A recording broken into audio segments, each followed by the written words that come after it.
Hello, ഏവർക്കും smart page വളരെ സ്വാഗതം. ഇന്നലെ നമ്മൾ സുപ്രീം കോടതിയെ കുറിച്ച് പഠിച്ചിട്ടുണ്ടായിരുന്നു. ഇന്ന് അതിൻ്റെ ബാക്കി നമുക്ക് പഠിക്കാനുണ്ട്. ഇന്ന് നമ്മൾ പഠിക്കാൻ പോകുന്നത് സുപ്രീം കോടതി പരിഗണിക്കുന്ന കേസുകൾ എങ്ങനത്തെയൊക്കെയാണ്, പിന്നെ ഈ സുപ്രീം കോടതിയുടെ ജഡ്ജി ആവാനും ഹൈക്കോടതി ജഡ്ജി ആവാനൊക്കെ ഉള്ള യോഗ്യത എന്താണ്, അതൊക്കെ നമ്മളിന്ന് പഠിക്കാൻ പോകുന്നത്. പിന്നെ പ്രധാനപ്പെട്ട കുറേ വ്യക്തികളുടെ പേര് നമ്മളിന്ന് പഠിക്കും. ഓക്കെ, പിന്നെ നിങ്ങൾക്ക് കേട്ടില്ലേ അമിക്കസ് ക്യൂറി, എന്താണ് അമിക്കസ് ക്യൂറി എന്നൊക്കെ നമുക്ക് ഇന്ന് പഠിക്കേണ്ടതുണ്ട്. LDC, CPO പോലത്തെ പരീക്ഷകൾക്ക് ഇത് വളരെ ഇമ്പോർട്ടൻ്റ് ആയിട്ടുള്ള ടോപ്പിക്കാണ്. ഓക്കെ, അപ്പോൾ അത്രയും കാലം നമുക്ക് ഇന്ന് പഠിക്കണം. പിന്നെ ഇന്നലെ പഠിച്ച സുപ്രീം കോടതിയെക്കുറിച്ചുള്ള കാര്യങ്ങളിൽ പരീക്ഷ നടത്തണം. അപ്പോൾ പരീക്ഷ ലാസ്റ്റാണ്. പിന്നെ ഇന്നലെ പരീക്ഷയിൽ ടോപ്പ് മാർക്കുള്ളവരുടെ പേര് ലാസ്റ്റ് ഞാൻ പറയുന്നുണ്ട്.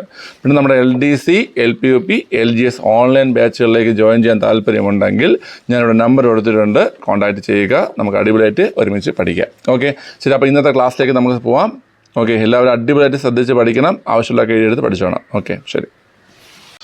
ഓക്കെ, നമുക്ക് അടുത്ത് പഠിക്കേണ്ടത് സുപ്രീം കോടതി പരിഗണിക്കുന്ന കേസുകളെ കുറിച്ചാണ് പഠിക്കുന്നത്. ഏതൊക്കെ കേസുകളാണ് സുപ്രീം കോടതി പരിഗണിക്കുന്നത്, അതായത് ഏത് തലത്തിൽപ്പെട്ടതെന്ന് കേട്ടോ. മൗലിക അവകാശങ്ങളുടെ ലംഘനവുമായി ബന്ധപ്പെട്ട കേസുകൾ കൈകാര്യം ചെയ്യുന്ന ആരാണ്? സുപ്രീം കോടതി. അപ്പോൾ ഒന്നാമത്തെ ഏതാണ്? മൗലിക അവകാശങ്ങളുടെ ലംഘനവുമായി ബന്ധപ്പെട്ട കേസുകൾ കൈകാര്യം ചെയ്യുന്ന ആരാണ്? സുപ്രീം കോടതിയാണ്. കേന്ദ്ര ഗവൺമെൻറ്റും സംസ്ഥാന ഗവൺമെൻറ്റും തമ്മിലുള്ള തർക്കങ്ങൾ കൈകാര്യം ചെയ്യുന്ന ആരാണ്? സുപ്രീം കോടതിയാണ്. അപ്പോൾ രണ്ടെണ്ണം പറഞ്ഞു. ഏതൊക്കെയാണ് കേസുകൾ? മൗലിക അവകാശങ്ങളുടെ ലംഘനവുമായി ബന്ധപ്പെട്ട കേസുകൾ കൈകാര്യം ചെയ്യുന്നത് സുപ്രീം കോടതിയാണ്. അതുപോലെ കേന്ദ്ര ഗവൺമെന്റും സംസ്ഥാന ഗവൺമെന്റും തമ്മിലുള്ള തർക്കങ്ങൾ പരിഹരിക്കുന്നതും ആരാണ്? സുപ്രീം കോടതിയാണ്. അപ്പോൾ രണ്ടെണ്ണം പഠിച്ചു. അടുത്ത് ഇപ്പം ഇത് കേന്ദ്ര ഗവൺമെന്റും സംസ്ഥാന ഗവൺമെന്റും തമ്മിലുള്ള തർക്കമാണ്, മനസ്സിലായില്ലേ? അതുപോലെ തന്നെ സംസ്ഥാന ഗവൺമെന്റുകൾ തമ്മിൽ തർക്കം ഉണ്ടാകത്തില്ലേ? ഉദാഹരണത്തിന് മുല്ലപ്പെരിയാർ തർക്കം കേരളവും തമിഴ്നാടും തമ്മിലാണ്. അതുപോലെ കാവേരി നദീജല തർക്കം ആരൊക്കെ തമ്മിലാണ്? കർണാടകയും തമിഴ്നാടും തമ്മിലാണ്. അപ്പോൾ ഇതൊക്കെ സംസ്ഥാനങ്ങൾ തമ്മിലുള്ള തർക്കമാണ്. അപ്പോൾ ഈ സംസ്ഥാനങ്ങൾ തമ്മിലുള്ള തർക്കവും പരിഹരിക്കുന്ന ആരാണ്? സുപ്രീം കോടതിയാണ്. മനസ്സിലായി? അപ്പം മൂന്ന് കാര്യം പറഞ്ഞ സുപ്രീം കോടതി പരിഹരിക്കുന്ന കേസുകൾ അല്ലെങ്കിൽ പരിഗണിക്കുന്ന കേസുകൾ ഏതൊക്കെയാണ്? ഒന്ന്, മൗലിക അവകാശ ലംഘനങ്ങൾ. ഒന്നെന്താണ്? മൗലിക അവകാശ ലംഘനങ്ങൾ. രണ്ടെന്താണ്? കേന്ദ്രവും സംസ്ഥാനവും തമ്മിലുള്ള തർക്കങ്ങൾ. കേന്ദ്രവും സംസ്ഥാനവും തമ്മിലുള്ള തർക്കങ്ങൾ. മൂന്നെന്താ? സംസ്ഥാനവും തമ്മിലുള്ള തർക്കങ്ങൾ. സംസ്ഥാനവും തമ്മിലുള്ള തർക്കങ്ങൾ പരിഹരിക്കുന്ന ആരാണ്? സുപ്രീം കോടതിയാണ് കേട്ടോ. അടുത്ത്, ഭരണഘടനാ വകുപ്പുകളുടെയും നിയമനിർമ്മാണ സഭകൾ പാസ്സാക്കുന്ന നിയമങ്ങളുടെയും വ്യാഖ്യാനം സംബന്ധിച്ച കേസുകൾ. ഇപ്പം നമ്മുടെ ഭരണഘടനയിൽ ആർട്ടിക്കിൾസ് ഉണ്ട്. ഭരണഘടനയിൽ ഇപ്പോൾ ഉദാഹരണത്തിന് ഭരണഘടന ആർട്ടിക്കിൾ 14 പറയുന്നത് എന്താണ്? നിയമസമത്വമാണ് പറയുന്നത്. അത് നമ്മുടെ രാജ്യത്തിലെ എല്ലാ ആൾക്കാരും നിയമത്തിന് മുന്നിൽ എന്താണ്? തുല്യരാണ്. അപ്പോൾ അങ്ങനെ ഒരു വകുപ്പാണ്, മനസ്സിലായില്ലേ? ഇപ്പോൾ ആർട്ടിക്കിൾ 21A എന്താ പറയുന്നേ? 6നും 14 ഇടയ്ക്ക് പ്രായമുള്ള കുട്ടികൾക്ക് എന്ത് കൊടുക്കണമെന്ന്? വിദ്യാഭ്യാസം കൊടുക്കണമെന്നാണ് പറയുന്നത്, മനസ്സിലായി? അപ്പോൾ അങ്ങനെ ഈ ഓരോ വകുപ്പിൽ പറയുന്ന കാര്യങ്ങളിലുണ്ടാവും തർക്കങ്ങൾ. ഇന്ന വകുപ്പിൽ ഇങ്ങനെ പറയുന്നു. അപ്പോൾ അതുമായി ബന്ധപ്പെട്ട തർക്കങ്ങൾ പരിഹരിക്കുന്ന ആരാണ്? സുപ്രീം കോടതിയാണ്. അതുപോലെ തന്നെ നമ്മുടെ പാർലമെൻറ്റ് പാസ്സാക്കുന്നൊരു നിയമം, ആ നിയമത്തിൻ്റെ വ്യാഖ്യാനവുമായി ബന്ധപ്പെട്ട തർക്കങ്ങൾ അല്ലെങ്കിൽ കേസുകൾ പരിഹരിക്കുന്ന ആരാണ്? സുപ്രീം കോടതിയാണ്. ആരാണ്? സുപ്രീം കോടതിയാണ്. അഞ്ചാമത്തെ, ഇപ്പം എത്രണ്ണം പഠിച്ചു? നമ്മൾ 4 പഠിച്ചു. അഞ്ചാമത്തെ എന്ന് വെച്ചാൽ സംസ്ഥാന ഹൈക്കോടതികളിൽ നിന്നുള്ള അപ്പീൽ കേസുകൾ. എന്താണ്? സംസ്ഥാന ഹൈക്കോടതികളിൽ നിന്നുള്ള അപ്പീൽ കേസുകൾ. അത് പരിഗണിക്കുന്നതും ആരാണ്? സുപ്രീം കോടതി. നമുക്കറിയാം നമ്മുടെ രാജ്യത്തെ ഏറ്റവും ഉയർന്ന അപ്പീൽ കോടതി ഏതാണ്? സുപ്രീം കോടതി. നമുക്ക് സുപ്രീം കോടതി വരെ എന്ത് ചെയ്യാൻ പറ്റും? അപ്പീലിന് പോകാൻ പറ്റും. സുപ്രീം കോടതിയിൽ എന്ത് ചെയ്യാൻ പറ്റും? വളരെ അപ്പീലിന് പോകാൻ പറ്റും. അത് നമ്മൾ കീഴ്ക്കോടതികളിൽ ഒരു കേസ് വാദിക്കുന്നു, അവിടെ നമ്മൾ പരാജയപ്പെടുന്നു, നമ്മൾ ആ കേസ് എന്ത് ചെയ്യുന്നു? ഹൈക്കോടതിയിൽ അപ്പീൽ ചെയ്യുന്നു. ഹൈക്കോടതിയിൽ എന്ത് ചെയ്യുന്നു? അപ്പീൽ ചെയ്യുന്നു. ഹൈക്കോടതിയിൽ നമ്മൾ പരാജയപ്പെടുന്നു, നമ്മൾ എന്ത് ചെയ്യാം? സുപ്രീം കോടതിയിൽ നമുക്ക് അപ്പീൽ ചെയ്യാൻ പറ്റും, മനസ്സിലായ? അപ്പോൾ ഈ ഹൈക്കോടതിയിൽ നിന്നുള്ള അപ്പീൽ കേസുകൾ പരിഗണിക്കുന്നതും ആരാണ്? സുപ്രീം കോടതിയാണ്. മനസ്സിലായല്ലോ പിള്ളേരെ? ഓക്കെ, ഇനി അങ്ങോട്ടെന്ന് പറഞ്ഞു കഴിഞ്ഞാൽ ഇതിപ്പോൾ ഏത് കാലമാണ്? ശിശിരകാലം അല്ലേ? ശിശിരല്ലേ? ജനുവരി ഫെബ്രുവരിയിലെ ശിശിരം. ഈ ശിശിരകാലത്തിന് പ്രത്യേകത എന്താണെന്നറിയാവോ? ഇല പൊഴിയണ സീസണാണ്. അത് മാത്രമല്ല, എന്താണ്, മൊത്തത്തിലൊരു മന്ദതയൊക്കെ ഉള്ളൊരു സീസണാണ്, മനസ്സിലായില്ലേ? ആ മന്ദത ഈ ഇവിടെ കാണിച്ച് കഴിഞ്ഞാൽ ഇങ്ങനെ മന്ദിച്ചിങ്ങനെ ഇരിക്കത്തേ ഉള്ളൂ, മനസ്സിലായില്ലേ? അതുകൊണ്ട് നിങ്ങൾ മനസ്സിലാക്കണം, ഈ സീസൺ ശിശിരകാലമാണ്, മന്ദത വരാൻ ചാൻസ് ഉള്ള സീസണാണ്. അതുകൊണ്ട് എന്ത് ചെയ്യണം? ഓടിച്ചാടിയൊക്കെ നിൽക്കണം കേട്ടാ. നിങ്ങൾ രാവിലെ കഴിച്ച് ഇത്തിരി എനർജറ്റിക് ആയിട്ടൊക്കെ ഇരിക്കണം. ഇത്തിരി രാവിലെ കഴിച്ച് എക്സസൈസ് ഒക്കെ ചെയ്ത് അല്ലേ കേട്ടാ. നിങ്ങൾ ഈ ഗ്യാസ് വേണ്ട കാര്യമാണ്. ഞങ്ങൾ അടുക്കളയിൽ ജോലി ചെയ്യുന്നുണ്ട്, നമുക്ക് അത് മതി. നിങ്ങൾ അടുക്കളയിൽ ജോലി ചെയ്യണം, അതൊരു എക്സസൈസ് ആയിട്ട് കൂട്ടത്തില്ല. എക്സസൈസ് എന്ന് പറഞ്ഞു കഴിഞ്ഞാൽ നിങ്ങളുടെ ശരീരം മുഴുവൻ ഇളകണം, ശരീരം മുഴുവൻ അത് ആക്റ്റീവ് ആവണം. എന്നാൽ നമുക്ക് ഒരു എനർജി ഇത് ഫീൽ ചെയ്ത് നിങ്ങൾ രാവിലെ വെച്ചിട്ട് അരമണിക്കൂർ നടക്കുക, അരമണിക്കൂർ നടന്ന് ഒന്ന് ഓടിച്ചാടി ഡാൻസൊക്കെ ചെയ്യാൻ ഡാൻസൊക്കെ പ്രാക്ടീസ് ചെയ്യുക. ഡാൻസ് കളിക്കത്തില്ലേ? അതിന് ഒരു പാട്ടൊക്കെ ഡാൻസൊക്കെ പ്രാക്ടീസ് ചെയ്ത് നോക്കിയിട്ടുണ്ടോ? ഭയങ്കര എനർജി ആയിരിക്കും. അതുകൊണ്ട് ഇവിടെ വന്നിങ്ങനെ മരിച്ചണക്ക് ഇരിക്കരുത് കേട്ടോ. ഇതിപ്പോൾ ജീവൻ ഉണ്ടാകുന്നിട്ടാ ഉണ്ട്, ജീവൻ ഇല്ല എന്നിട്ടാ ഇല്ല. ആ അവസ്ഥയിലാണ് വന്നിരിക്കുന്നത്. ഓക്കെ, ഇങ്ങോട്ട് നോക്കിയോ? അപ്പോൾ പറ എന്താണ് മൗലിക അവകാശങ്ങളുടെ ലംഘനവുമായി ബന്ധപ്പെട്ട കേസുകൾ 1. 2 കേന്ദ്രവും സംസ്ഥാനവും തമ്മിലുള്ള തർക്കങ്ങൾ. 3 സംസ്ഥാനങ്ങളും സംസ്ഥാനവും തമ്മിലുള്ള തർക്കങ്ങൾ. 4 ഭരണഘടനാ വകുപ്പുകളുടെ വ്യാഖ്യാനം, അതുപോലെ പാർലമെന്റ് പാസ്സാക്കുന്ന നിയമങ്ങളുടെ വ്യാഖ്യാനം. ഇതുമായി ബന്ധപ്പെട്ട കേസുകൾ. മനസ്സിലായി? ഇപ്പോൾ ഒരു പാർലമെന്റ് നിയമം പാസ്സാക്കി, അപ്പോൾ അതുമായി ബന്ധപ്പെട്ടൊരു കേസ് വരുമ്പോൾ അത് കൈകാര്യം ചെയ്യുന്ന ആരാണ്? അതായത് ആ നിയമത്തിന്റെ വ്യാഖ്യാനവുമായി അത് അങ്ങനെയല്ലേ എന്നും പറഞ്ഞുകൊണ്ട് ഒരാൾ ഹർജി കൊടുത്തു കഴിഞ്ഞാൽ അത് വ്യാഖ്യാനിച്ചു കൊടുക്കേണ്ടത് ആരാണ്? സുപ്രീം കോടതിയാണ്. മനസ്സിലായല്ലോ? അതുപോലെ സംസ്ഥാന ഹൈക്കോടതികളിൽ നിന്നുള്ള അപ്പീൽ കേസുകൾ കൈകാര്യം ചെയ്യുന്നത് ആരാണ്? സുപ്രീം കോടതി. നമ്മുടെ രാജ്യത്തെ ഏറ്റവും കൂടുതൽ അപ്പീൽ കോടതി ഏതാണ്? സുപ്രീം കോടതിയാണ്. ഓക്കെ, ശരി. അപ്പോൾ അത്രയാണ് പഠിക്കേണ്ടത്. ഇനി അടുത്ത് സുപ്രീം കോടതിയിലെ പിൻകോഡ്. മുമ്പൊക്കെ PSC ഇടയ്ക്ക് ചോദിക്കാറുണ്ടായിരുന്നേ. സുപ്രീം കോടതിയിലെ പിൻകോഡ് എത്രയെന്നറിയാവോ? 11 നീ ഇപ്പം പറയുമ്പോൾ പോസിറ്റീവ് അല്ലേ? പറ സുപ്രീം കോടതിയുടെ പിൻകോഡ്. 11-301. ഇദ്ദേഹം പോസ്റ്റ്മാനാണ് കേട്ടോ, പോസ്റ്റ്മാൻ. 11-301 കേട്ടോ. 11-301 സുപ്രീം കോടതിയുടെ എന്ത് പിൻകോഡ് കേട്ടോ. 11-0-0-0-1. സുപ്രീം കോടതിയുടെ 2013 സുപ്രീം കോടതിക്ക് ലഭിച്ച പിൻകോഡ് 11 അതായത് 110-201 110-201. 2013 ലഭിച്ച 110-201 എന്ന പിൻകോഡ് പോസ്റ്റൽ ഡിപ്പാർട്ട്മെന്റിൽ 2019 എന്ത് ചെയ്തത്? 11-301 അതായത് 110-001 മാറ്റിയത്. മുമ്പ് എത്രയായിരുന്നു? 110-201. 110-201. ഏത് വർഷം? 2013 കിട്ടിയ പിൻകോഡ്. ഓക്കെ, അത് 2019 എത്രയാക്കി മാറ്റി? 110-001. 110-001. ഓക്കെ, അപ്പോൾ അത്രയും നിങ്ങൾക്ക് മനസ്സിലായി. സുപ്രീം കോടതി പരിഗണിക്കുന്ന കേസുകൾ മനസ്സിലായി, അതുപോലെ സുപ്രീം കോടതിയിലെ പിൻകോഡ് മനസ്സിലായി ഇല്ലേ? ഓക്കെ, ശരി. അടുത്ത് ഓക്കോ, നാളെ പഠിച്ചിട്ട് വേണം കേട്ടോ. ഫാത്തിമ എന്നില്ല പോസ് ഈ പിന്നിൻ്റെ പുനരുപം അറിയുമോ? പിന്നെ പോസ്റ്റൽ ഇൻഡെക്സ് നമ്പറാണെന്ത്? പിന്നെ ഓക്കെ, പിന്നിൻ്റെ പുനരുപം പോസ്റ്റൽ ഇൻഡെക്സ് നമ്പർ എന്നാണ്. സിമ്മിൻ്റെ പുനരുപം എന്താ? നിങ്ങളെല്ലാം സിം യൂസിനല്ലേ? Subscriber identity module. എന്താണ് സബ്സ്ക്രൈബർ ഐഡന്റിറ്റി മോഡ്യൂൾ കേട്ടോ? അതാണ് ഇത് സിമ്മിൻ്റെ പൂർണ്ണരൂപം. പിന്നെന്ന് വെച്ചാൽ എന്താണ്? പോസ്റ്റൽ ഇൻഡെക്സ് നമ്പറാണ് പിന്നെ. ഓക്കെ, സിം എന്ന് പറയുന്നത് എന്താണ്? സബ്സ്ക്രൈബർ ഐഡന്റിറ്റി മോഡ്യൂൾ ആണെന്ത്? സിം. ഓക്കെ, എന്താണ് പാൻ? പാൻ എന്ന് വെച്ചാൽ പെർമനന്റ് അക്കൗണ്ട് നമ്പറാണ് എന്ത്? പാൻ. പെർമനന്റ് അക്കൗണ്ട് നമ്പറാണെന്ത്? പാൻ. ഓക്കെ, അത് ഓർത്ത് വെച്ചോണേ പിള്ളേരെ. ഓക്കെ, ഇനി നമുക്ക് യോഗ്യത പഠിക്കാം. യോഗ്യത. സുപ്രീം കോടതി ജഡ്ജിയുടെ യോഗ്യത ആദ്യം പറയാൻ പോണത്. സുപ്രീം കോടതി ജഡ്ജിക്ക് വേണ്ട ഒന്നാമത്തെ യോഗ്യത എന്താണ്? ആർക്ക് പറയാം? അതിനെ ഇന്ത്യൻ പൗരനായിരിക്കണം. സുപ്രീം കോടതി ജഡ്ജി ആകുന്ന ആൾ ആദ്യത്തെ യോഗ്യത എന്താണ് പിള്ളേരെ? ഇന്ത്യൻ പൗരനായിരിക്കണം. എന്താണ്? ഇന്ത്യൻ പൗരനായിരിക്കണം. ഓക്കെ, രണ്ടാമത്തേൽ 3 യോഗ്യതകൾ പറയുന്നുണ്ട്. രണ്ടാമത്തെ സെക്ഷനിൽ 3 യോഗ്യതകൾ പറയുന്നുണ്ട്. അല്ല, ആദ്യം ഹൈക്കോടതി ജഡ്ജിയായി 5 വർഷത്തെ പരിചയം. എന്താണ്? ഹൈക്കോടതി ജഡ്ജിയായി 5 വർഷത്തെ പരിചയം. ഹൈക്കോടതി ജഡ്ജിയെ 5 വർഷത്തെ പരിചയം. അല്ലെങ്കിൽ ഹൈക്കോടതിയിൽ അഭിഭാഷകനായി 10 വർഷത്തെ പരിചയം. മനസ്സിലായോ? അപ്പോൾ ഒന്നുകിൽ ഹൈക്കോടതി ജഡ്ജിയായി എത്ര വർഷത്തെ പരിചയം? 5 വർഷത്തെ പരിചയം. അല്ലെങ്കിൽ ഹൈക്കോടതിയിൽ അഭിഭാഷകനായി എത്ര വർഷത്തെ പരിചയം? 10 വർഷത്തെ പരിചയം. ഓക്കെ, അല്ലെങ്കിൽ പ്രസിഡന്റിൻ്റെ അഭിപ്രായത്തിൽ പ്രഗത്ഭനായ ഒരു നിയമജ്ഞനായിരിക്കണം. മനസ്സിലായില്ലേ? ആരുടെ അഭിപ്രായത്തിൽ? പ്രസിഡന്റിൻ്റെ അഭിപ്രായത്തിൽ പ്രഗത്ഭനായ ഒരു നിയമജ്ഞനായിരിക്കണം. ഓക്കെ, ക്ലിയർ ആണല്ലോ? ശരി, അപ്പം ഒന്നുകൂടെ പറഞ്ഞുതരാം. ഇത്രയേ ഉള്ളൂ.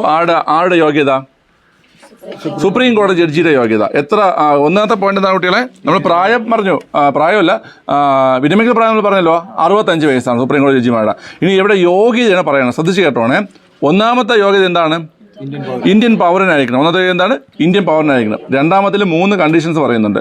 അതിൽ ഒന്നാമത്തത് ഹൈക്കോടതി ജഡ്ജിയെ എത്ര വർഷം? 5 വർഷം. ഹൈക്കോടതി ജഡ്ജിയായിട്ട് 5 വർഷം. അല്ലെങ്കിൽ ഹൈക്കോടതിയിൽ അഭിഭാഷകനായി എത്ര വർഷം?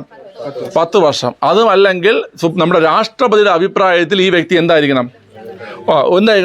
ഒരു പ്രഗത്ഭനായ നിയമജ്ഞനായിരിക്കണം. അത്രയാണ് പഠിച്ചത്. മനസ്സിലായത് നിങ്ങൾക്ക്? ഓക്കെ, ഇനി അടുത്ത് ഹൈക്കോടതി ജഡ്ജിയുടെ യോഗ്യത പറയാം. ഹൈക്കോടതി നമ്മൾ വേറെ പഠിക്കും, ജസ്റ്റ് ഇപ്പോൾ ഓർത്ത് വെച്ചാൽ മതി. ഹൈക്കോടതി ജഡ്ജിയുടെ യോഗ്യത, ഒന്നാമത്തെ യോഗ്യത എന്താ? ഇന്ത്യൻ പൗരനായിരിക്കണം. എന്തായിരിക്കണം? ഇന്ത്യൻ പൗരനായിരിക്കണം. അടുത്ത് രണ്ടാമത്തെ യോഗ്യതകളിൽ 2 കണ്ടീഷൻ വരുന്നുണ്ട്. ഇന്ത്യയിൽ ഒരു ജുഡീഷ്യൽ ഓഫീസറായി 10 വർഷത്തെ പരിചയം. മനസ്സിലായ? ഇന്ത്യയിൽ ഒരു ജുഡീഷ്യൽ ഓഫീസറായി 10 വർഷത്തെ പരിചയം. ഇന്ത്യയിൽ ഒരു ജുഡീഷ്യൽ ഓഫീസറെ എത്ര വർഷത്തെ പരിചയം? 10 വർഷത്തെ പരിചയം. 10 വർഷത്തെ പരിചയം. അല്ലെങ്കിൽ ഹൈക്കോടതിയിൽ അഭിഭാഷകനായി 10 വർഷത്തെ പരിചയം. അല്ലെങ്കിൽ ഹൈക്കോടതിയിൽ അഭിഭാഷകനായി എത്ര വർഷത്തെ പരിചയം? 10 വർഷത്തെ പരിചയം. മനസ്സിലായ? ഓക്കെ, അപ്പോൾ 2 പേരുടെയും യോഗ്യത നിങ്ങൾക്ക് മനസ്സിലായ? സുപ്രീം കോടതി ജഡ്ജിയുടെ യോഗ്യത എന്ന് പറഞ്ഞേ. ഇന്ത്യൻ പൗരൻ, ഹൈക്കോടതിയിൽ 5 വർഷം ജഡ്ജി, അല്ലെങ്കിൽ ഹൈക്കോടതിയിൽ 10 വർഷം അഭിഭാഷകൻ, അല്ലെങ്കിൽ രാഷ്ട്രപതിയുടെ അഭിപ്രായത്തിൽ പ്രഗത്ഭനായ നിയമപഞ്ചനായിരിക്കണം. ഓക്കെ, ഇനി ഹൈക്കോടതി ജഡ്ജിയുടെ യോഗ്യത പറഞ്ഞേ. ഇന്ത്യൻ പൗരൻ. ഇനി ഇന്ത്യയിൽ ഒരു ജുഡീഷ്യൽ ഓഫീസറായി എത്ര വർഷത്തെ പരിചയം? 10 വർഷത്തെ പരിചയം, അല്ലെങ്കിൽ ഹൈക്കോടതിയിൽ 10 വർഷത്തെ അഭിഭാഷക പരിചയം. മനസ്സിലായി? ഉണ്ടെങ്കിൽ മാത്രമേ എന്താകത്താൻ പറ്റുള്ളൂ? ഹൈക്കോടതി ജഡ്ജി ആകത്തുള്ളൂ. ഓക്കെ, ഓർത്ത് വെച്ചോണേ. ശരി, അത് ശ്രദ്ധിച്ച് കേട്ടോണം. ഇപ്പം നമുക്കറിയാം, രാഷ്ട്രപതി ഇല്ലെങ്കിൽ ആരാണ് ആ ചുമതല വഹിക്കുന്നത്? ഉപരാഷ്ട്രപതി. നമ്മുടെ രാജ്യത്ത് രാഷ്ട്രപതി ഇല്ലെങ്കിൽ ആ ചുമതല വഹിക്കേണ്ടത് ആരാണ്? ഉപരാഷ്ട്രപതിയാണ്. ആരാണ് വഹിക്കേണ്ടത്? ഉപരാഷ്ട്രപതി. രാഷ്ട്രപതിയും ഉപരാഷ്ട്രപതിയും ഇല്ലെന്ന് വിചാരിക്കുക. രണ്ടുപേരും ഇവിടെ ഇല്ല. രണ്ടുപേരുടെ അഭാവത്തിൽ കാര്യം കൈകാര്യം ചെയ്യുന്ന ആരാ? അത് സുപ്രീം കോടതി ചീഫ് ജസ്റ്റിസ് ആണ്. മനസ്സിലായ? രാഷ്ട്രപതിയുടെയും ഉപരാഷ്ട്രപതിയുടെയും അഭാവത്തിൽ കാര്യങ്ങൾ കൈകാര്യം ചെയ്യുന്നത് ആരാണ്? സുപ്രീം കോടതി ചീഫ് ജസ്റ്റിസ് ആണ്. ആരാണ്? സുപ്രീം കോടതി ചീഫ് ജസ്റ്റിസ് ആണ്. ഇനി രാഷ്ട്രപതി, ഇത് ചോദ്യം ഇതാണ്, ഇങ്ങനെ ഏതെങ്കിലും വ്യക്തി ഈ ചുമതലകൾ വഹിച്ചിട്ടുണ്ടെന്നാണ് ചോദ്യം. ഓക്കെ, രാഷ്ട്രപതിയുടെ ചുമതലകൾ നിർവഹിച്ചിട്ടുള്ള സുപ്രീം കോടതിയിലെ ഏക ചീഫ് ജസ്റ്റിസ് ആണെന്നറിയാവോ? അത് ജസ്റ്റിസ് എം ഹിദായത്തുള്ള. ആരാണ്? Justice M Hidayatullah. ക്ലിയർ ആണല്ലോ? അപ്പോൾ രാഷ്ട്രപതിയുടെ ചുമതലകൾ നിർവഹിച്ചിട്ടുള്ള സുപ്രീം കോടതിയിലെ ഏക ചീഫ് ജസ്റ്റിസ് ആരാണ്? Justice M Hidayatullah. കേട്ടോ, ജസ്റ്റിസ് എം ഹിദായത്തുള്ള. ഇദ്ദേഹത്തിന് വേറൊരു പ്രത്യേകത കൂടിയുണ്ട്. ആർക്കും പറയാൻ പറ്റും? ഈ പേര് വെച്ച് നിങ്ങൾക്ക് പറയാൻ പറ്റുമോ? സുപ്രീം കോടതി ചീഫ് ജസ്റ്റിസ് ആയ ആദ്യത്തെ ഇസ്ലാം മതത്തിൽപ്പെട്ട വ്യക്തിയാണ് ആര്? Justice M Hidayatullah. അപ്പോൾ സുപ്രീം കോടതി ചീഫ് ജസ്റ്റിസ് ആയ ഇസ്ലാം മതത്തിലുള്ള ആദ്യ വ്യക്തിയാണ് ആര്? Justice M Hidayatullah. ആരാണ്? Justice M Hidayatullah. ഓക്കെ, അടുത്ത് സുപ്രീം കോടതിയുടെ ആദ്യത്തെ ചീഫ് ജസ്റ്റിസ് ആരാ? സുപ്രീം കോടതിയുടെ ആദ്യത്തെ ചീഫ് ജസ്റ്റിസ് ആരാ? ആർക്കും അറിയാം? തുടങ്ങുന്ന പേരാണ്. H J Kania. Harilal J Kania. എഴുതിക്കോണേ. സുപ്രീം കോടതിയിലെ ആദ്യ ചീഫ് ജസ്റ്റിസ് ആണ് ആര്? H J Kania. ആരാണ്? H J Kania. Harilal J Kania. Harilal J കനിയാണ് സുപ്രീം കോടതിയുടെ ആദ്യത്തെ chief justice. H J Kania അല്ലെങ്കിൽ ഹരിലാൽ ജെ കനിയാണ് സുപ്രീം കോടതിയുടെ ആദ്യത്തെ ചീഫ് ജസ്റ്റിസ്. ഓക്കെ, ക്ലിയർ ആണ്? ഇനി അടുത്ത ചോദ്യം, സുപ്രീം കോടതി ജഡ്ജിയായ, ചീഫല്ല, ജഡ്ജിയായ ആദ്യ മലയാളി ആരാ? സുപ്രീം കോടതി ജഡ്ജിയായ ആദ്യ മലയാളി ആരാ? അത് ജസ്റ്റിസ് പി ഗോവിന്ദ മേനോൻ. ആരാണ്? Justice P Govinda Menon. കേട്ടോ, സുപ്രീം കോടതി ജഡ്ജിയായ ആദ്യ മലയാളിയാണ് ആര്? Justice P Govinda Menon. Justice P Govinda Menon. Okay, clear ആണല്ലോ? അടുത്ത, സുപ്രീം കോടതി ചീഫ് ജസ്റ്റിസ് ആയ ആദ്യ മലയാളി ആരാ? അത് കെ ജി ബാലകൃഷ്ണൻ. സുപ്രീം കോടതി ചീഫ് ജസ്റ്റിസ് ആയ ആദ്യ മലയാളി ആരാ? K G Balakrishnan. K G ബാലകൃഷ്ണനാണ് സുപ്രീം കോടതി ചീഫ് ജസ്റ്റിസ് ആയ ആദ്യ മലയാളി. ഓക്കെ, ഈ കെ ജി ബാലകൃഷ്ണന് വേറൊരു പ്രത്യേകത കൂടെ ഉണ്ട്. എന്തെന്നറിയോ? അല്ല, മനുഷ്യാവകാശ സുപ്രീം കോടതിയായിട്ട് ബന്ധപ്പെട്ട് തന്നെ ഏറ്റവും കൂടുതൽ കാലമല്ല. ദളിത് വിഭാഗത്തിൽ നിന്ന് സുപ്രീം കോടതി ചീഫ് ജസ്റ്റിസ് ആയ ആദ്യ വ്യക്തിയാണ് ആര്? K G Balakrishnan. ദളിത് വിഭാഗത്തിൽ നിന്ന് സുപ്രീം കോടതി ചീഫ് ജസ്റ്റിസ് ആയ ആദ്യ വ്യക്തിയാണ് ആര്? K G Balakrishnan. ഇത് ഓർത്ത് വെച്ചു. ഇതേപോലൊരു സിമിലാരിറ്റി വേറൊരാൾ കൂടെ ഉണ്ട്. ആകുന്നറിയാമോ? ഇത് എന്ന് വെച്ചാൽ ഈ പൊസിഷനല്ല, വേറൊരു പൊസിഷനാണ്. K R Narayanan. അതായത് രാഷ്ട്രപതിയായ ആദ്യ മലയാളിയാണ് ആര്? K R Narayanan. അതുപോലെ രാഷ്ട്രപതിയായ ആദ്യത്തെ ദളിതനുമാരാണ്? K R നാരായണനാണ്. മനസ്സിലായത്? രാഷ്ട്രപതിയായ ആദ്യത്തെ മലയാളി കെ ആർ നാരായണനാണ്. അതുപോലെ രാഷ്ട്രപതിയായ ആദ്യത്തെ ദളിത് വിഭാഗത്തിൽപ്പെട്ട വ്യക്തിമാരാണ്? K R Narayanan. അപ്പോൾ അതുപോലെയാണ് ഇവിടെയും ചീഫ് ജസ്റ്റിസ് ആയ, സുപ്രീം കോടതി ചീഫ് ജസ്റ്റിസ് ആയ ആദ്യത്തെ Malayali K G Balakrishnan. Okay, ഇദ്ദേഹം എത്രാമത്തെ ജസ്റ്റിസ് ആയിരുന്നു? ചീഫ് ജസ്റ്റിസ് ആയിരുന്നു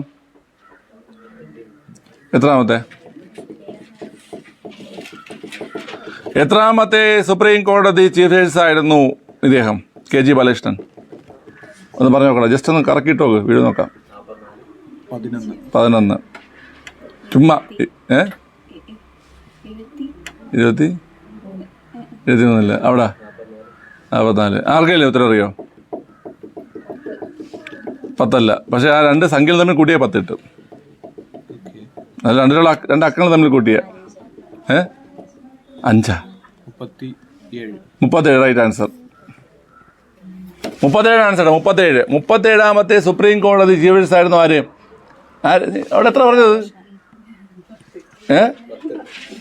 10. 10 അക്കങ്ങൾ നമ്മൾ കൂട്ടുമ്പോൾ 0 അല്ലേ വരുന്നത്? 1 + 0 0. ആദ്യം 10. ഓക്കെ. പക്ഷെ 10 കെ ആർ നാരായണൻ ആൻസറാണ്. എന്താണ്? ഇന്ത്യയുടെ 10ാമത്തെ രാഷ്ട്രപതിയാണ് ആര്? K R Narayanan. മനസ്സിലായി? ഇന്ത്യയുടെ 10ാമത്തെ രാഷ്ട്രപതിയാണ് കെ ആർ നാരായണൻ. അപ്പോൾ ഇവിടെ പറഞ്ഞത് നിങ്ങൾക്ക് എല്ലാം കൺഫ്യൂഷൻ ആയാ? ഇല്ല. അപ്പോൾ ഞാൻ ഒന്നുകൂടെ പറഞ്ഞുതരാം. രാഷ്ട്രപതിയുടെയും ഉപരാഷ്ട്രപതിയുടെയും അഭാവത്തിൽ രാഷ്ട്രപതിയുടെ ചുമതല നിർവഹിക്കുന്ന ആരാണ്? സുപ്രീം കോടതി ചീഫ് ജസ്റ്റിസ് ആണ്. രാഷ്ട്രപതിയുടെ ചുമതലകൾ നിർവഹിച്ചിട്ടുള്ള സുപ്രീം കോടതിയുടെ ഏക ചീഫ് ജസ്റ്റിസ് ആരാ? Justice M Hidayatullah. ഇദ്ദേഹത്തിന്റെ മറ്റൊരു പ്രത്യേകത എന്താ? ആദ്യത്തെ മുസ്ലിം സമുദായത്തിൽപ്പെട്ട വ്യക്തി. അതായത് സുപ്രീം കോടതി ചീഫ് ജസ്റ്റിസ് ആവുന്ന ആദ്യ മുസ്ലിം സമുദായത്തിൽപ്പെട്ട വ്യക്തിയാണ് ആര്? എം ഹിദായത്തുള്ള. ഓക്കെ. സുപ്രീം കോടതി ചീഫ് ജസ്റ്റിസ് ആയ ആദ്യ വ്യക്തി ആരാ? H J Kania, Harilal J Kania. Okay. Supreme കോടതി ജഡ്ജിയായ ആദ്യ മലയാളി ആരാ? Justice P Govinda Menon. Justice P Govinda Menon. Supreme കോടതി ചീഫ് ജസ്റ്റിസ് ആയ മലയാളി ആരാ? K G Balakrishnan. എത്രാമത്തെ ചീഫ് ജസ്റ്റിസ് ആണ്? 37ാമത്തെ. ഇതിന്റെ മറ്റൊരു പ്രത്യേകത എന്താ? ആദ്യത്തെ ദളിത് വംശജനും കൂടിയാണ് ആര്? ഇദ്ദേഹം. ഓക്കെ, ക്ലിയർ ആണല്ലോ. ശരി. അപ്പോൾ ആദ്യം മുതൽ നിങ്ങൾ പഠിക്കേണ്ടത് എന്തൊക്കെയെന്ന് വെച്ച് കഴിഞ്ഞാൽ സുപ്രീം കോടതി പരിഗണിക്കുന്ന കേസുകൾ പഠിക്കണം, സുപ്രീം കോടതിയുടെ പിൻകോഡ് പഠിക്കണം, പിന്നെ യോഗ്യത പഠിക്കണം, ഈ പറഞ്ഞ ഇത്രയും വ്യക്തികൾ പഠിക്കണം. സുവിനെ പോസിട്ടോ രജി ആ പേനങ്ങൾ അർച്ചന ആ പേനയെ വെള്ളം വാച്ചാണ് പറയടാ. സുപ്രീം കോടതി പരിഗണിക്കുന്ന കേസിൽ എങ്ങനത്തേക്കാണ്? മൗലികാവകാശങ്ങളുടെ ലംഘനം സംബന്ധിച്ച്. മൗലികാവകാശ ലംഘനം. പിന്നെ കേന്ദ്ര സർക്കാരും സംസ്ഥാന സർക്കാരുകളും തമ്മിലുള്ള കേന്ദ്ര സർക്കാർ സംസ്ഥാന സർക്കാർ തമ്മിലുള്ള തർക്കങ്ങൾ. സംസ്ഥാന സർക്കാരുകൾ തമ്മിലുള്ള സംസ്ഥാന സർക്കാർ തമ്മിലുള്ള തർക്കങ്ങൾ. പിന്നെ ഭരണഘടനാ വകുപ്പുകളിലുള്ള തർക്കം അല്ലെങ്കിൽ അതിന്റെ വ്യാഖ്യാനം. ഭരണഘടനാ വകുപ്പുകളുടെ നിയമനിർമ്മാണ സഭകൾ പാസ്സാക്കുന്ന നിയമങ്ങളുടെ വ്യാഖ്യാനം. പിന്നെ ഉള്ളത് ഹൈക്കോടതിയിൽ നിന്ന് വരുന്ന അപ്പീൽ കേസ്. അപ്പീൽ കേസുകൾ. ഓക്കെ. സുപ്രീം കോടതി ഇപ്പോഴത്തെ പിൻകോഡ് 11-301. 110-001. ഓക്കെ. 2013 സുപ്രീം കോടതിയിൽ ലഭിച്ച പിൻകോഡ് 110-201. ഇനി ഇത് 2019 ഇത് ഇങ്ങോട്ട് മാറിയത്. ഈ പിന്നിന്റെ പൂർണ്ണരൂപം പോസ്റ്റൽ ഇൻഡെക്സ് നമ്പർ. സിമ്മിന്റെ പൂർണ്ണരൂപം എന്താ? Subscriber identity module. ഓക്കെ. പാന്റെ പൂർണ്ണരൂപം എന്താ? Permanent account number. ഓക്കെ, പാൻ്റെ പൂർണ്ണരൂപം. ശരി. അവിടെ ഷമീം, സുപ്രീം കോടതി ജഡ്ജിയാണല്ലോ യോഗ്യത പറഞ്ഞേ. ഇന്ത്യൻ പൗരനായിരിക്കണം. ഹൈക്കോടതിയിൽ ജഡ്ജിയായി 5 വർഷത്തെ പരിചയം. ഹൈക്കോടതിയിൽ അഭിഭാഷകനായി 5 വർഷത്തെ. അല്ലെങ്കിൽ ഹൈക്കോടതിയിൽ അഭിഭാഷകനായിട്ട് 10 വർഷത്തെ പരിചയം. അല്ലെങ്കിൽ പ്രസിഡന്റിന്റെ അഭിപ്രായത്തിൽ പ്രഗത്ഭനായ നിയമജ്ഞനായി. പ്രസിഡന്റ് അഭിപ്രായത്തിൽ പ്രഗത്ഭനായ നിയമജ്ഞൻ. ഓക്കെ. സുവിനെ ഹൈക്കോടതി ജഡ്ജിയുടെ യോഗ്യത പറഞ്ഞേ. ഇന്ത്യൻ പൗരനായിരിക്കണം. ഇന്ത്യൻ പൗരനായിരിക്കണം. ഇന്ത്യയിൽ ഒരു ജുഡീഷ്യൽ ഓഫീസറായി 10 വർഷത്തെ പരിചയം. അല്ലെങ്കിൽ ഹൈക്കോടതിയിലെ അഭിഭാഷകനായി 10 വർഷത്തെ പരിചയം. ഓക്കെ, ശരി. അവിടെ രാഷ്ട്രപതിയുടെയും ഉപരാഷ്ട്രപതിയുടെ അഭാവത്തിൽ രാഷ്ട്രപതിയുടെ ചുമതല വഹിക്കുന്ന ആരാ? അങ്ങനെ വഹിച്ചിട്ടുള്ളത് ആരാ? രാഷ്ട്രപതിയുടെ ചുമതല വഹിച്ചിട്ടുള്ള സുപ്രീം കോടതി ഏക ചീഫ് ജസ്റ്റിസ് ആരാ? എം ഹിദായത്തുള്ള. അവിടെ സുപ്രീം കോടതി ചീഫ് ജസ്റ്റിസ് ആയ ഇസ്ലാം മതത്തിൽപ്പെട്ട ആദ്യ വ്യക്തി ആരാ? സുപ്രീം കോടതിയുടെ ആദ്യത്തെ ചീഫ് ജസ്റ്റിസ് ആരാ? H J Kania. അവിടെ സുപ്രീം കോടതി ജഡ്ജിയായ ആദ്യ മലയാളി ആരാ? ഏത് ഗോവിന്ദ മേനോൻ? പി ഗോവിന്ദ മേനോൻ. ഇവിടെ സുപ്രീം കോടതി ജസ്റ്റിസായ ആദ്യ മലയാളി എത്രാമത്തെ ആള്? എന്താ പ്രത്യേകത? ദളിത് വിഭാഗത്തിൽ നിന്നുള്ള ആദ്യത്തെ ആള്. രാഷ്ട്രപതി ആദ്യ മലയാളി ആരാ? എത്രാമത്തെ രാഷ്ട്രപതി? ഓക്കെ, എന്താ പ്രത്യേകത? ദളിത് വിഭാഗത്തിൽ നിന്നുള്ള ആദ്യത്തെ രാഷ്ട്രപതി. ഓക്കെ, ചോദ്യം ശ്രദ്ധിച്ച് ഉത്തരം പറയണം. ഇതൊരു നിങ്ങളാണ് ഉത്തരം പറയേണ്ടത്, ഞാൻ നിങ്ങൾക്ക് ചാൻസ് തരാൻ പോവുകയാണ്. സുപ്രീം കോടതി ചീഫ് ജസ്റ്റിസ് ആയതിനു ശേഷം ഗവർണറായ ഏക വ്യക്തി ആരാ? സുപ്രീം കോടതി ചീഫ് ജസ്റ്റിസ് ആയതിനു ശേഷം അദ്ദേഹം ഗവർണറായി. അങ്ങനെ ഒരു വ്യക്തിയെ ഇതുവരെ ഉള്ളൂ. അതാരാണ്? അതിൻ്റെ ആൻസർ പി സദാശിവമാണ്. കേരള ഗവർണറായിരുന്ന പി സദാശിവമാണ് ആൻസർ കേട്ടാ. സുപ്രീം കോടതി ചീഫ് ജസ്റ്റിസ് ആയതിനു ശേഷം ഗവർണറായ ഏക വ്യക്തിയാണ് ആര്? പി സദാശിവം. അദ്ദേഹം ഏത് സംസ്ഥാനത്തിൻ്റെ ഗവർണറായത്? നമ്മുടെ കേരളത്തിൻ്റെ ഗവർണറാണ് ആയത് കേട്ടാ. ഇദ്ദേഹം 40ാമത്തെ സുപ്രീം കോടതി ചീഫ് ജസ്റ്റിസ് ആയിരുന്നു. എത്രാമത്തെ? 40ാമത്തെ സുപ്രീം കോടതി ചീഫ് ജസ്റ്റിസ് ആയിരുന്നു. ഓക്കെ, അടുത്ത് സുപ്രീം കോടതി ചീഫ് ജസ്റ്റിസ് ആയതിനു ശേഷം ഉപരാഷ്ട്രപതിയായ ഏക വ്യക്തി ആരാ? സുപ്രീം കോടതി ചീഫ് ജസ്റ്റിസ് ആയതിനു ശേഷം ഗവർണറായ ഒരു വ്യക്തി മാത്രമേ ഉള്ളൂ. അതാരാണ്? പി സദാശിവമാണ്. അതുപോലെ സുപ്രീം കോടതി ചീഫ് ജസ്റ്റിസ് ആയതിനു ശേഷം ഉപരാഷ്ട്രപതിയായ ഒരു വ്യക്തിയുള്ളൂ. അതാരാ? അത് മുഹമ്മദ് ഹിദായത്തുള്ള ആണ്. വളരെ മുഹമ്മദ്, നമ്മൾ നേരത്തെ പോലെ എം ഹിദായത്തുള്ള അദ്ദേഹം തന്നെയാണ് കേട്ടോ, മുഹമ്മദ് ഹിദായത്തുള്ള. അപ്പോൾ എം ഹിദായത്തുള്ളക്ക് 3 ചോദ്യമായി അല്ലേ? എം ഹിദായത്തുള്ളക്ക് എന്തൊക്കെയാണ് ചോദ്യങ്ങൾ ഒന്ന് പറഞ്ഞേ. രാഷ്ട്രപതിയുടെ ചുമതല വഹിച്ചിട്ടുള്ള സുപ്രീം കോടതി ചീഫ് ജസ്റ്റിസ് ആണ് ആര്? എം ഹിദായത്തുള്ള. അതുപോലെ ആദ്യത്തെ മുസ്ലിം സുപ്രീം കോടതി ചീഫ് ജസ്റ്റിസ് എന്ന ആദ്യ മുസ്ലിം വംശജന്മാരാണ് എം ഹിദായത്തുള്ളയാണ്. അതുപോലെ സുപ്രീം കോടതി ചീഫ് ജസ്റ്റിസ് ആയതിനു ശേഷം ഉപരാഷ്ട്രപതിയായ വ്യക്തിമാരാണ് എം ഹിദായത്തുള്ളയാണ്. ഓക്കെ, ഇനി കേരള നിയമസഭാ തെരഞ്ഞെടുപ്പിൽ വോട്ട് ചെയ്ത ആദ്യ കേരള ഗവർണർ ആണെന്നറിയോ? അത് പ്രീവിയസ് ചോദ്യമാണ്. കേരള നിയമസഭാ തെരഞ്ഞെടുപ്പിൽ വോട്ട് ചെയ്ത ആദ്യ കേരള ഗവർണർ ആരാ? ഇവിടെ ഒരു കേരള ഗവർണർ കാര്യമില്ലേ പറഞ്ഞുള്ളൂ. പി സദാശിവം. പിന്നെ നീക്ക് എന്തുവാ ഉണ്ടായിരിക്കുന്നത്? പറയണം പി സദാശിവം കേട്ടോ, പി സദാശിവം. അപ്പോൾ ഈ ചോദ്യങ്ങളെല്ലാം നിങ്ങൾക്ക് ഓർക്കാൻ പറ്റുന്നുണ്ടേ. എന്തൊക്കെയാ? പി സദാശിവത്തിന് 2 ചോദ്യം പറയും. എന്തൊക്കെയാ? സുപ്രീം കോടതി ചീഫ് ജസ്റ്റിസ് ആയതിനു ശേഷം എന്തായി മാറി? ഗവർണറായ ഏക വ്യക്തി. ഏഴ് സംസ്ഥാന ഗവർണറായത് കേരള ഗവർണർ. അദ്ദേഹത്തിന് ഒരു ചോദ്യം നമ്മൾ പറഞ്ഞു. എന്താണ്? കേരള നിയമസഭാ തെരഞ്ഞെടുപ്പിൽ വോട്ട് ചെയ്ത ഏക ഗവർണറാണ് ആര്? അല്ല, ആദ്യ കേരള ഗവർണറാണ് ആര്? ആദ്യ കേരള ഗവർണറാണ് ആര്? പി സദാശിവം. ആദ്യ കേരള ഗവർണറാണ് പി സദാശിവം. കേട്ടല്ലോ? ശരി, അടുത്ത ചോദ്യം ഇതാണ്. ഏറ്റവും കൂടുതൽ കാലം സുപ്രീം കോടതി ചീഫ് ജസ്റ്റിസ് ആയ വ്യക്തി ആരാ?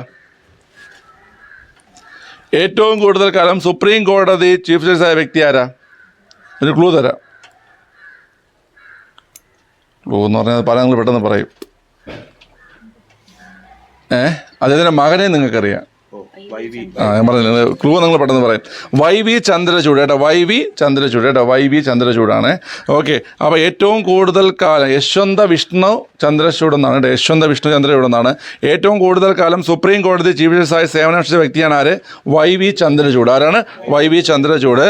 വൈ വി ചന്ദ്രചൂഡ് 7 വർഷവും 5 മാസവും എത്രയാണ്? 7 വർഷവും 5 മാസവും എന്ത് ചെയ്തു പിള്ളേരെ? സുപ്രീം കോടതി ചീഫ് ജസ്റ്റിസ് ആയിരുന്നു. ക്ലിയർ ആണല്ലോ? ശരി, ഇനി അടുത്ത് ഇദ്ദേഹത്തിൻ്റെ മകനാണ് ഇപ്പോഴത്തെ സുപ്രീം കോടതി ചീഫ് ജസ്റ്റിസ്. അദ്ദേഹത്തിൻ്റെ പേരാണെന്ത്? ധനഞ്ജയ് യശ്വന്ത ചന്ദ്രചൂഡ്. പറഞ്ഞേ, ധനഞ്ജയ് യശ്വന്ത ചന്ദ്രചൂഡ്. DY ചന്ദ്രചൂഡ്. മുഴുവൻ പേരെന്താണ്? ധനഞ്ജയ് യശ്വന്ത ചന്ദ്രചൂഡ്. നമുക്ക് ഇതുപോലെ ചോദിച്ചിട്ടുണ്ട്, DY ചന്ദ്രചൂഡ് കേട്ടോ. ഓക്കെ, ഇദ്ദേഹം എത്രാമത്തെ ആളാ? 50ാമത്തെ ആള്. ഓക്കെ, വൈ വി ചന്ദ്രചൂഡ് എത്ര കാലം? 16. എത്രയാണ്? 16ാമത്തെ ആള്. 16ാമത്തെ ആള്. ഇദ്ദേഹം എത്ര വർഷം? 7 വർഷവും 5 മാസവും എന്ത് ചെയ്തിട്ടുണ്ട് പിള്ളേരെ? സുപ്രീം കോടതി ചീഫ് ജസ്റ്റിസ് ആയിരുന്നു. ഓക്കെ, ശ്രദ്ധിച്ച് കേട്ടോണേ. അടുത്ത് അപ്പോൾ അതിൻ്റെ ചോദ്യം, ചീഫ് ജസ്റ്റിസ് പദവിയിലെത്തിയ അച്ഛനും മകനും ചോദിച്ചാൽ വൈ വി ചന്ദ്രചൂഡും DY ചന്ദ്രചൂഡുമാണ് കേട്ടോ. ഓക്കെ, പാർലമെൻറ്റ് നിയമത്താൽ വിജ്ഞാപനം ഇറക്കുന്നത് വരെ, ശ്രദ്ധിച്ച് കേട്ടോണം, പാർലമെൻറ്റ് നിയമത്താൽ വിജ്ഞാപനം ഇറക്കുന്നത് വരെ സുപ്രീം കോടതി, ഹൈക്കോടതി എന്നിവിടങ്ങളിലെ നടപടികൾ ഇംഗ്ലീഷിലായിരിക്കണം എന്ന് അനുശാസിക്കുന്ന അനുച്ഛേദം എന്നറിയാവോ? അത് ആർട്ടിക്കിൾ 348 ആണ്. ഇതും PSC ചോദിച്ചിട്ടുള്ളതാണ്. ആർട്ടിക്കിൾ 348. ഇതൊക്കെ പഠിച്ചോണേ പിള്ളേർ. ആർട്ടിക്കിൾ 348. ആർട്ടിക്കിൾ 348.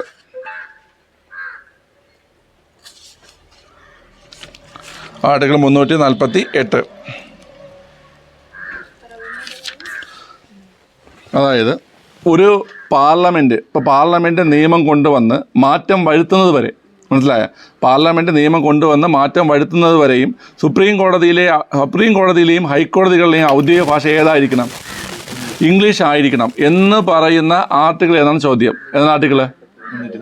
348. ഏതാണ് പിള്ളേരെ? 348. മനസ്സിലായ? എന്താണ് അപ്പോൾ ചോദ്യം?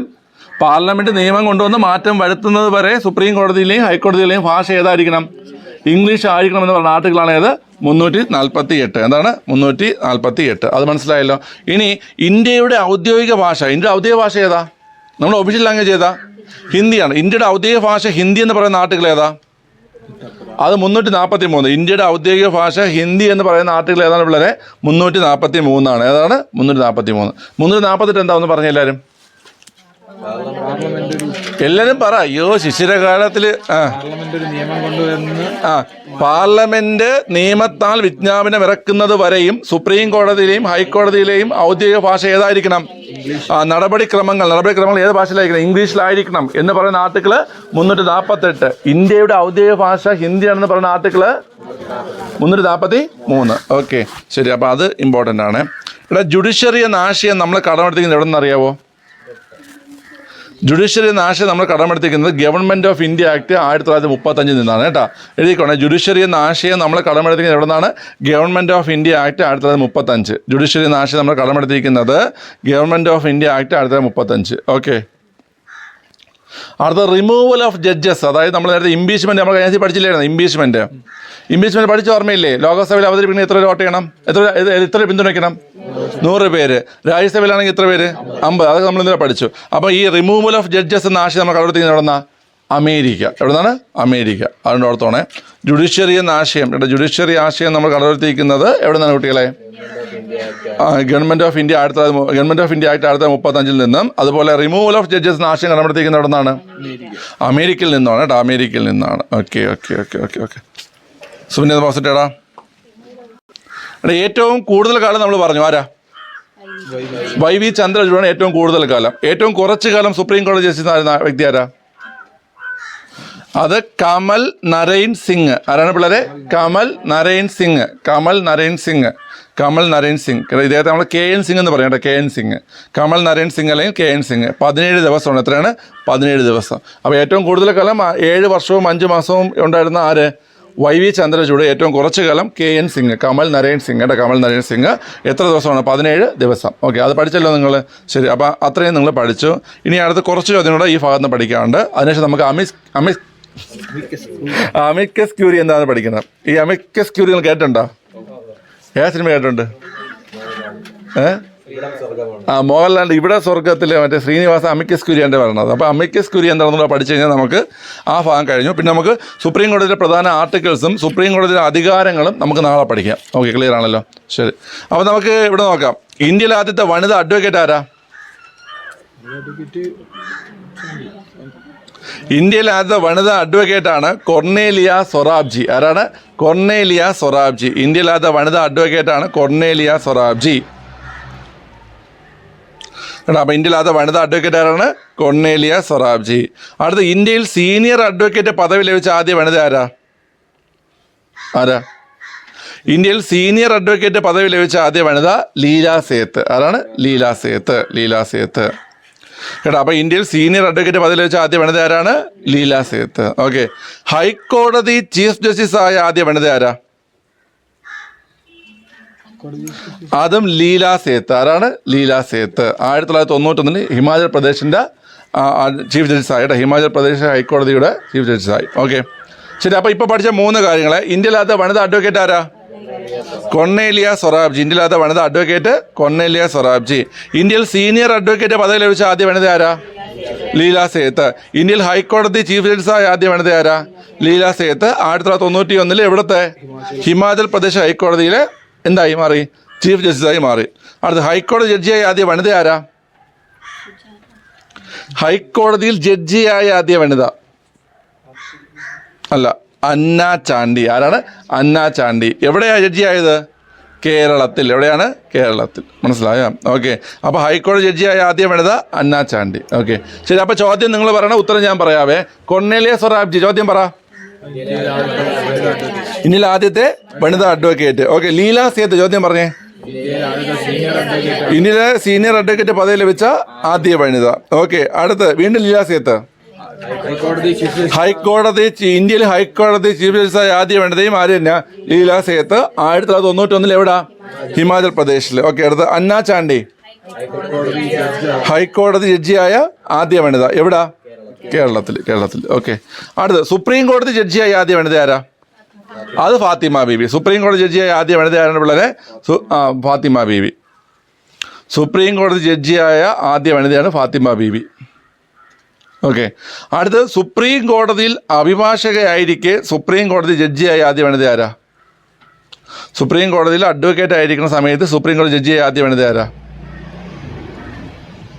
ആർക്കും പറയാം? പിള്ളേരെ ഈ തുറന്ന പേരാണ് ഈ മലയാളത്തിൽ ഈ വെച്ച് ലേഡീസിൻ്റെ പേര് പറയടേ. ഇന്ദു മൽഹോത്ര. അതിന് ആലോചിക്കുകയാണ്. ഇന്ദു മൽഹോത്ര. ഏതാണ്? ഇന്ദു മൽഹോത്ര. സുപ്രീം കോടതിയിൽ അഭിഭാഷകയായിരിക്കെ സുപ്രീം കോടതി ജഡ്ജിയായ ആദ്യ വനിതയാണ് ആര്? ഇന്ദു മൽഹോത്ര.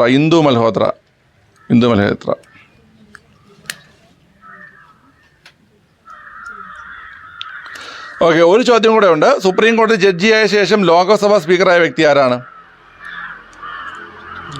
സുപ്രീം കോടതി ജഡ്ജിയായതിനു ശേഷം ലോകസഭാ സ്പീക്കറായ വ്യക്തിയാണ് ആര്? KS ഹെഗ്ഡെ. ആരാണ്? KS Hegde. Okay, KS Hegde.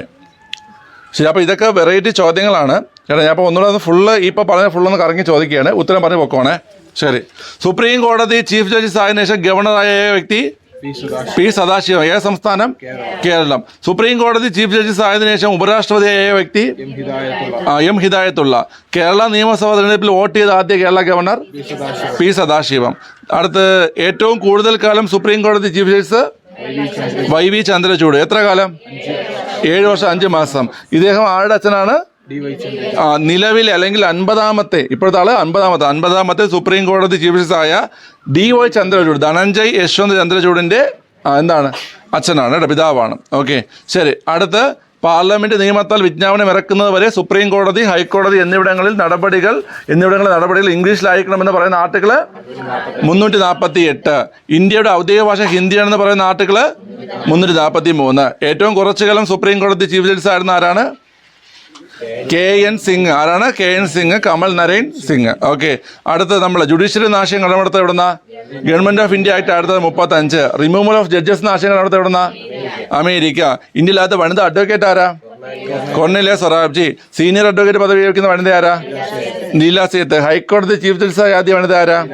Leela Seth. എവിടെയാണ് ആയത്? ഹിമാചൽ പ്രദേശ്. ഏത് വർഷം? 1991.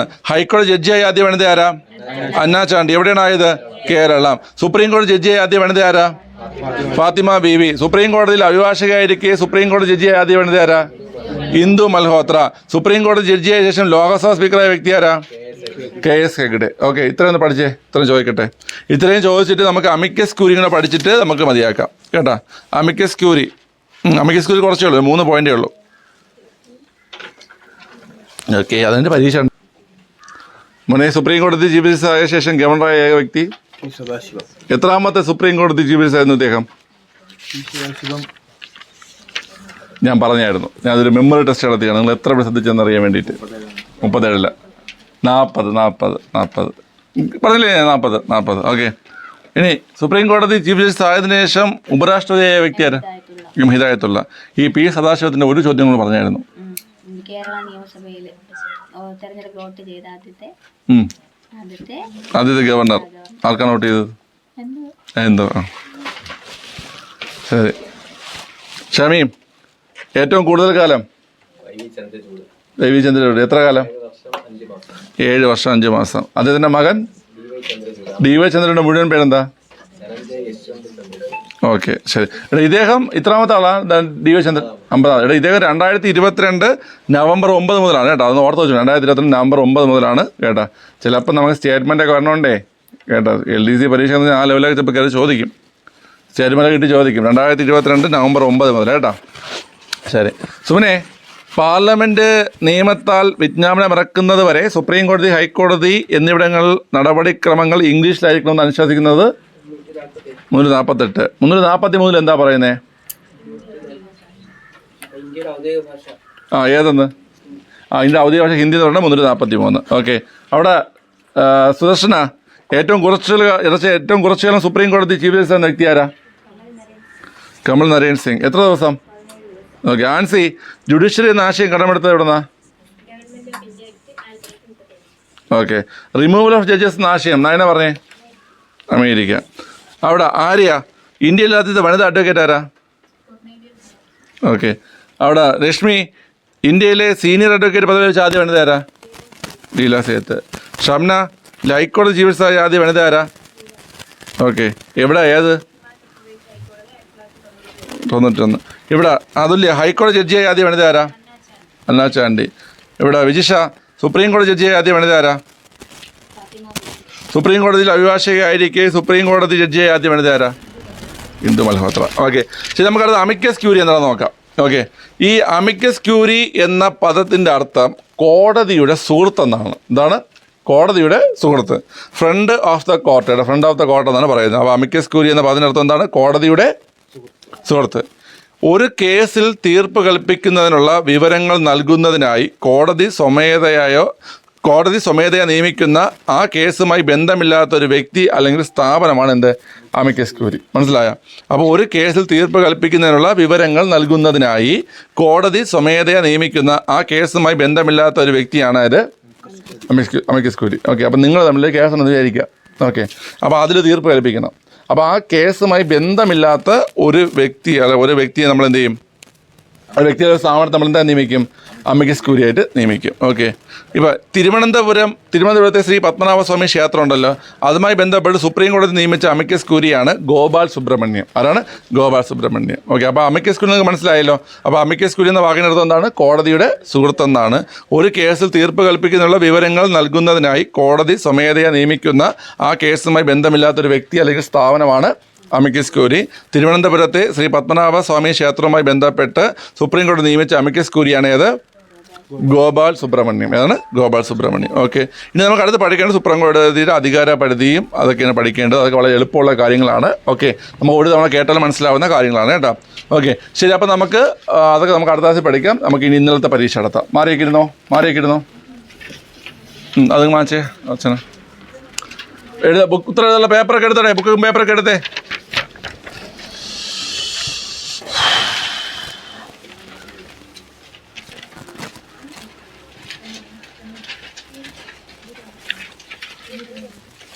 ഓക്കെ, ചോദ്യം ഉത്തരം മാത്രം എഴുതിയാൽ മതി. ഏത് നിയമപ്രകാരമാണ് ഇന്ത്യയിൽ ഫെഡറൽ കോടതി സ്ഥാപിക്കപ്പെട്ടത്?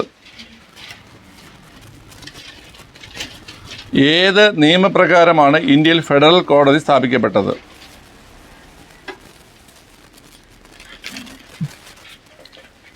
രണ്ടാം ചോദ്യം, ഭരണഘടനയിൽ സുപ്രീം കോടതിയെക്കുറിച്ച് പ്രതിപാദിക്കുന്ന ഭാഗം ഏതാണ്? ഭരണഘടനയിൽ സുപ്രീം കോടതിയെക്കുറിച്ച് പ്രതിപാദിക്കുന്ന ഭാഗം ഏതാണ്? മൂന്നാം ചോദ്യം, സുപ്രീം കോടതിയുടെ സ്ഥിര ആസ്ഥാനം എവിടെയാണ്? സുപ്രീം കോടതിയുടെ സ്ഥിര ആസ്ഥാനം എവിടെയാണ്? നാലാം ചോദ്യം, 2019 ഭേദഗതി പ്രകാരം സുപ്രീം കോടതിയിലെ ജഡ്ജിമാരുടെ എണ്ണം എത്രയാണ്? 2019 ഭേദഗതി പ്രകാരം സുപ്രീം കോടതിയിലെ ജഡ്ജിമാരുടെ എണ്ണം എത്ര?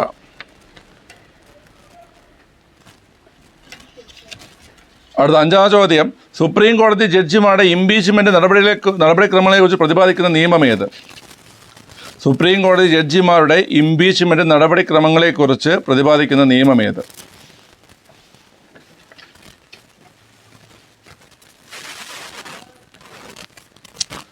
അടുത്തത്, സുപ്രീം കോടതി ജഡ്ജിമാരെ നീക്കം ചെയ്യുന്നതിനുള്ള കാരണങ്ങൾ. സുപ്രീം കോടതി ജഡ്ജിമാരെ നീക്കം ചെയ്യുന്നതിനുള്ള കാരണങ്ങൾ എന്തൊക്കെയാണ്?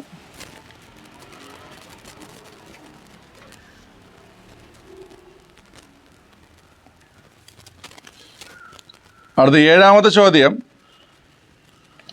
സുപ്രീം കോടതി ജഡ്ജിനെ പുറത്താക്കുന്നതുമായി ബന്ധപ്പെട്ട ആർട്ടിക്കിൾ ഏതാണ്? സുപ്രീം കോടതി ജഡ്ജിയെ പുറത്താക്കുന്നതുമായി ബന്ധപ്പെട്ട ആർട്ടിക്കിൾ ഏതാണ്?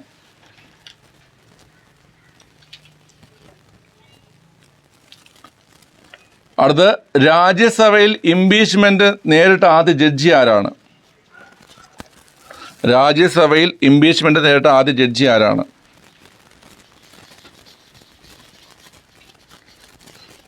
അടുത്ത്, സുപ്രീം കോടതി ജഡ്ജിമാരുടെ വിരമിക്കൽ പ്രായം എത്ര?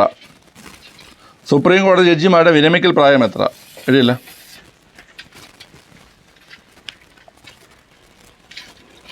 അടുത്ത, സുപ്രീം കോടതി ചീഫ് ജസ്റ്റിസിൻ്റെയും ജഡ്ജിമാരുടെയും ശമ്പളവും മറ്റ് ആനുകൂല്യങ്ങളും വകയിരുത്തുന്നത് ഏത് ഫണ്ടിൽ നിന്നാണ്? സുപ്രീം കോടതി ചീഫ് ജസ്റ്റിസിൻ്റെയും ജഡ്ജിമാരുടെയും ശമ്പളവും മറ്റ് ആനുകൂല്യങ്ങളും വകയിരുത്തുന്നത് ഏത് ഫണ്ടിൽ നിന്നാണ്?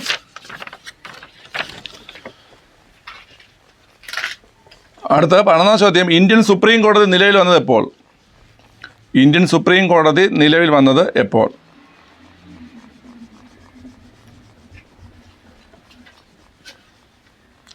അടുത്ത, ഇന്ത്യയിൽ ആദ്യമായി ഇംപീച്ച്മെൻറ്റ് നടപടി നേരിട്ട ജഡ്ജി ആരാണ്? ഇന്ത്യയിൽ ആദ്യമായി ഇംപീച്ച്മെൻറ്റ് നടപടി നേരിട്ട ജഡ്ജി ആരാണ്? ഇന്ത്യയിൽ ആദ്യമായി ഇംപീച്ച്മെൻറ്റ് നടപടി നേരിട്ട ജഡ്ജി ആരാണ്? 13ാം ചോദ്യം, സുപ്രീം കോടതിയുടെ ആപ്തവാക്യം എന്താണ്? സുപ്രീം കോടതിയുടെ ആപ്തവാക്യം എന്താണ്?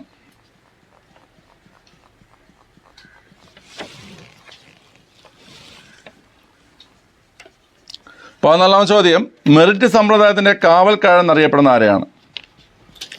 മെറിറ്റ് സമ്പ്രദായത്തിൻ്റെ കാവൽക്കാരൻ എന്നറിയപ്പെടുന്നത് ആരെയാണ്? അടുത്ത 15ാം ചോദ്യം, സുപ്രീം കോടതി ചീഫ് ജസ്റ്റിസിൻ്റെ ശമ്പളം എത്രയാണ്?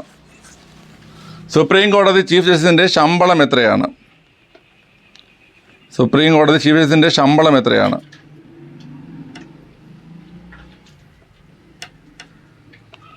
ശമ്പളം എത്രയാണ്? എഴുതിയല്ലോ നിങ്ങൾ? ഓക്കെ, പാസ് ചെയ്യൂ.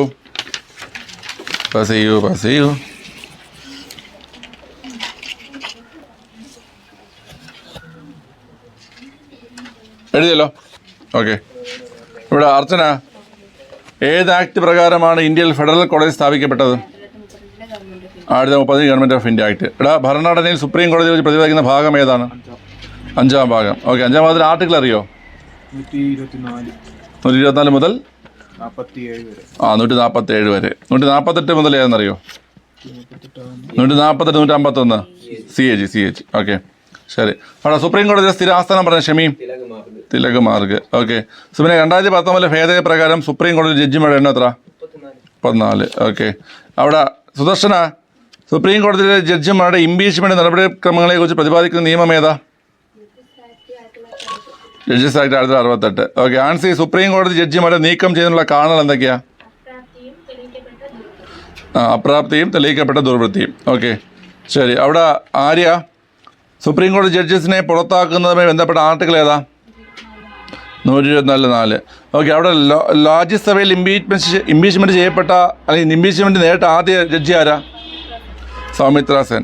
അവിടെ ഷംന, സുപ്രീം കോടതി ജഡ്ജിമാരുടെ വിരമിക്കൽ പ്രായം എത്ര? 65 വയസ്സ്. ഇവിടെ അതുല്യ, സുപ്രീം കോടതി ചീഫ് ജസ്റ്റിസിനെയും ജഡ്ജിമാരുടെയും ശമ്പളം മറ്റ് ആനുകൂല്യങ്ങൾ വകയിരുത്തുന്ന ആരാ? അല്ല, ഏത് ഫണ്ടിൽ നിന്നാണ്? കൺസോളിഡേറ്റ് ഫണ്ടിൽ നിന്നാണ്. കൺസോളിഡേറ്റ് ഫണ്ടിൻ്റെ ആർട്ടിക്കിൾ 266 ഓക്കെ. ഇവിടെ വിജിഷ, സുപ്രീം കോടതി നിലവിലുള്ള വർഷം ഡേറ്റും ഇവിടെ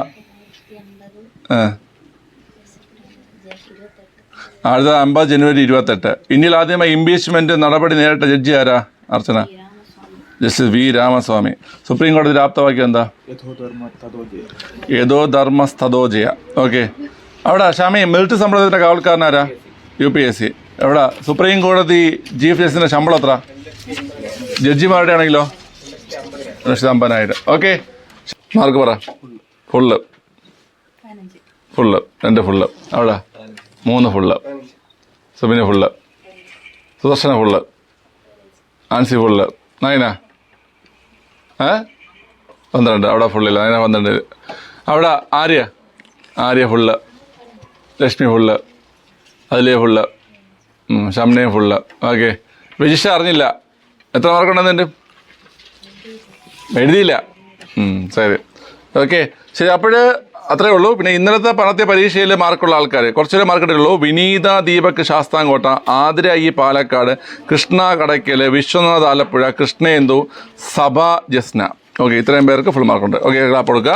ശരി, നിങ്ങൾ പോയി ക്വിസിനോ എന്താണെന്ന് വെച്ചാൽ പഠിക്കുന്നവർ മുകളിൽ പോയി പഠിച്ചോ കേട്ടോ. നാളത്തെ ക്വിസിനെങ്കിൽ അത് പഠിക്കുക, അല്ലെങ്കിൽ മറ്റന്നാളുള്ള തൊഴിൽ വീതി ക്വിസിനെങ്കിൽ അത് പഠിക്കുക. ഓക്കെ, ശരി കേട്ടോ.